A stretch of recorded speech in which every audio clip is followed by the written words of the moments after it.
लगा सकते। जो हमने 30 सुझाव जो दिए, आप अगर हमारे फेसबुक टाइमलाइन पे भी जाएं या हमारे पत्रों को भी देखें तो उसमें साफ तौर पे उस सारे सुझाव का जिक्र है। और हाई कोर्ट ने भी उसी चीज को जो है लगभग उन सारी चीजों को राज्य सरकार को भी सलाह दी। हाई कोर्ट ने तो क्या क्या फटकार राज्य सरकार को नहीं लगाया, लेकिन नीतीश कुमार जी की चुप्पी नहीं टूटती, मुंह में दही जमा हुआ है। तो इसलिए हमको लगा कि फेसबुक लाइव करके, क्योंकि एक जिम्मेदार विपक्ष होने के नाते, और आप लोग सब लोग जान रहे हैं कि लालू जी की तबीयत लगातार खराब रहती है, इसलिए हम सब लोग जो है चिंतित रहते हैं और चाहते हैं कि जल्द से जल्द जो है वो रिकवर करें और रिकवर कर करके जनता के बीच वो आए। और यही कारण है कि तबीयत ठीक नहीं, इस वजह से जो है उनको पटना नहीं लाया जा रहा है, क्योंकि डॉक्टरों ने जो सलाह दी है उस सलाह पर हम लोग जो है काम कर रहे हैं। और सब लोग जो है, लालू जी ने भी सभी विधायकों को निर्देशित किया है, पार्टी के लोगों को निर्देशित किया है कि जनता के सेवा में कोई कमी नहीं छूटनी चाहिए। कुछ लोग नौटंकी करते हैं, उनको करने दीजिए। कुछ लोग नकारात्मक राजनीति करते हैं, करने दीजिए। लेकिन हम लोग एक्टर तो है नहीं, हम लोग तो नेता हैं। हमें अपना फर्ज क्या करना चाहिए वो हमें पता है। कल को निकल जाए, बेरोजगारी के मुद्दे पे 307 का मुकदमा किया जाता है। बताए बिहार सरकार की भाई हमने किसका हत्या करने का प्रयास किया, जो हम तो रोजगार मांग रहे थे बिहार के लोगों को कि रोजगार दो। कई केसेस जो है कोरोना का हम पे लगाया गया है, एक आध केसेस नहीं, बड़ी संख्या में केसेस जो है हम पे लगाए गए। और अब जो विधायक है, हमारी विधायक दल की भी बैठक हुई, विधायकों का हाथ पैर काट दिया गया। जो विधायक फंड है, पिछली बार नीतीश कुमार जी ने 50 लाख रुपए हर एक विधायक का लिया। उस 50 लाख एक विधायक अगर देता है तो इस महामारी के समय में क्या हुआ, कहां खर्च हुआ? ना तो अस्पताल है, ना ऑक्सीजन है, ना दवा है, ना एम्बुलेंस है, ना वेंटिलेटर चलाने वाला है, ना कोई है। तो ये पैसा कहां गया? पिछले बार का सीएम रिलीफ फंड का पैसा कहां गया? पूरे स्वास्थ्य बजट का पैसा कहां गया? पीएम केयर का पैसा कहां गया? ये बताएं। कोई ट्रांसपेरेंसी नहीं है। और इस बार फिर हर एक विधायक से लगभग जो है 2 करोड़ रुपया विधायक और एमएलसी से जो है वो काटा गया है। 2 करोड़ अगर आप अंदाजा लगाएं तो 243 एमएलए होते हैं, 243 एमएलए और 69 एमएलसी, यानी टोटल जनप्रतिनिधि हो गए 312। तो 312 का अगर 2-2 करोड़ रुपया अगर लिया जाए तो टोटल अमाउंट बनता है 624 करोड़ रुपए। कहां गया वो पैसा? कहां खर्च होगा? हम तो कह रहे हैं 2 करोड़ क्या 3 करोड़ ले लो, 4 करोड़ ले लो, जो फंड है वो ले लीजिए, हम लोग सहयोग करने के लिए तैयार है। लेकिन जमीन पर वो दिखना तो चाहिए। कहां अस्पतालें बन रही है, कहां आईसीयू है, कहां ऑक्सीजन की व्यवस्था है, कहां वेंटिलेटर की व्यवस्था है, कहां एम्बुलेंस की व्यवस्था है? जमाखोरी हो रहा है पूरे बिहार में, हर एक चीजों का रेट बढ़ा हुआ है। और ये पैसा ले तो रहे हैं, लेकिन आप विधायक जो है मारे फिर रहे हैं। आज विधायक को सब लोग ढूंढ रहे कि विधायक जी कुछ कीजिए, लेकिन विधायक के पास फंड नहीं है। आज जो भी सहयोग, जो सक्षम विधायक है, जो आर्थिक रूप से थोड़ा मजबूत है, वो सहयोग कर रहा है अपने इंडिविजुअल कैपेसिटी में। लेकिन आपने तो सारा पैसा विधायकों का अपने हाथ में ले लिया है। हम तो कहते हैं जिन जिन विधायकों का, अपने सारे विधायकों का अगर आप पैसा ले रहे हैं, 243 विधायक का 2-2 करोड़ रुपए, तो वो 2 करोड़ रुपए उनके विधानसभा क्षेत्र में तो खर्च होना चाहिए। अगर उन्हीं के विधानसभा क्षेत्र में 2-2 करोड़ रुपए अगर खर्च होता है तो आप समझिए कि पूरे बिहार में जो है पैसा खर्च होगा। स्वास्थ्य विभाग का बजट 13,000 करोड़ का है। अर्बन शहरों के लिए लगभग 2600 करोड़ रुपए अलग से रख रखा है खर्च करने के लिए।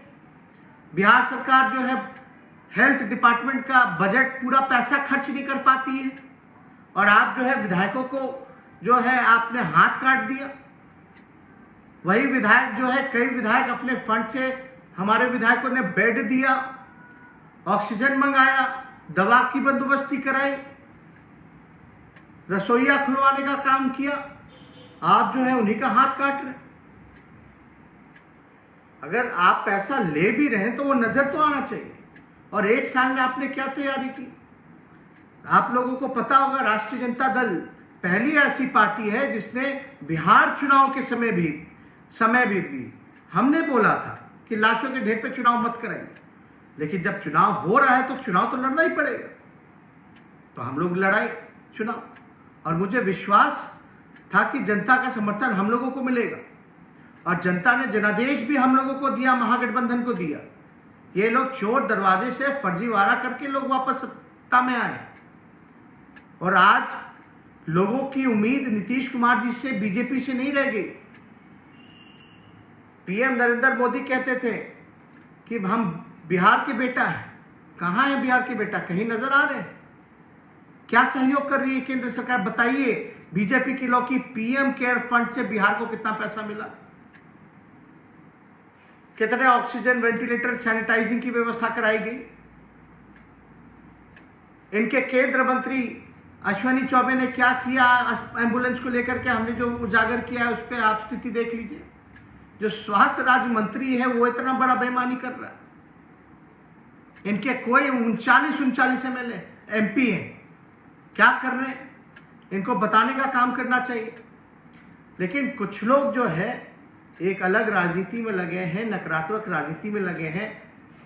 हम लोगों को जिम्मेदार ठहराया जा रहा है हर एक चीज का।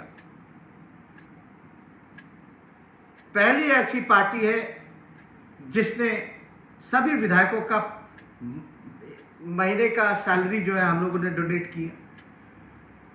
पहली ऐसी पार्टी दफ्तर देने को तैयार, हर तरह का सहयोग देने को तैयार। बल्कि हम तो सरकारी बंगला भी जो हमको मिला, हम कह रहे उसको भी आप ले लीजिए, तैयारी कीजिए। जो संभव मदद हो सकता हम लोग कर रहे हैं। इसलिए हमको जरूरी लगा कि आप लोगों के बीच आए और बात को रखें। और इसके बाद ठीक बात, हम जा रहे हैं चिट्ठी लिखने मुख्यमंत्री जी को। 4 साल में एक बार भी मुख्यमंत्री ने हमारे किसी भी चिट्ठी का जवाब नहीं दिया, किसी भी चिट्ठी का। नेता विरोधी दल एक संवैधानिक पद होता है और मुख्यमंत्री की जिम्मेवारी बनती है, अगर नेता प्रतिपक्ष के सवाल को अगर समक्ष रख रहे हैं, चिट्ठी लिख रहे हैं, तो चिट्ठी का जवाब तो मिलना चाहिए। 4 सालों में एक बार भी नीतीश कुमार जी ने, बीजेपी के लोगों ने किसी भी चिट्ठी का जवाब नहीं दिया। ना हमें अनुमति मिलती है। अगर अनुमति नहीं देंगे, अगर सड़कों पर, अस्पतालों में अगर हम जाएंगे जायजा लेने, तो मुकदमा कराया जाएगा और ये भ्रम फैलाया जाएगा कि नेता विरोधी दल इस कोविड के समय कोरोना फैलाने का काम कर रहे हैं, नकारात्मक राजनीति करने का काम कर रहे हैं। हम लोग अपने जिम्मेदारियों को जानते हैं और बखूबी उस दिशा में हम लोग काम कर रहे हैं। और हम चिट्ठी लिख करके हम अपील करेंगे कि बिहार सरकार हमको अनुमति दे कि हम चीजों का जायजा ले सके,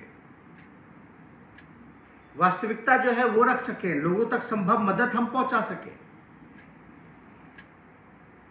अगर आपसे नहीं संभल रहा है बिहार, तो आपको छोड़ देना चाहिए, अंतरात्मा जगाना चाहिए। हम लोग बताएंगे कैसे सरकार चलता है, कैसे मदद पहुंचाई जाती है, कैसे काम किया जाता है। इसलिए ज़्यादा समय ना लेकर के कुछ लोग जो हैं भ्रम फैलाने की स्थिति में लोग लगे हुए हैं, उससे आप लोगों को बचना है। और सभी लोगों से हम अपील करना चाहते हैं कि सवाल पूछें, क्योंकि आप सड़कों पे आओगे, आंदोलन करोगे तो आप पे मुकदमा होगा, आपको जेल भेज दिया जाएगा।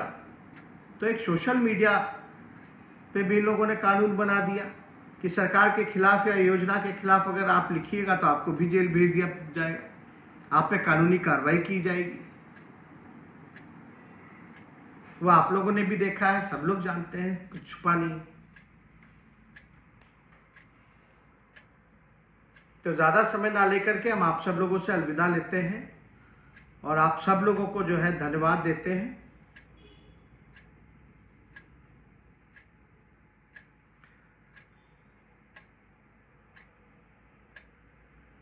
बहुत बहुत आप सब लोगों को दिल से धन्यवाद। लाइव बिहार यूट्यूब पर सब्सक्राइब और फेसबुक पर लाइक जरूर करें।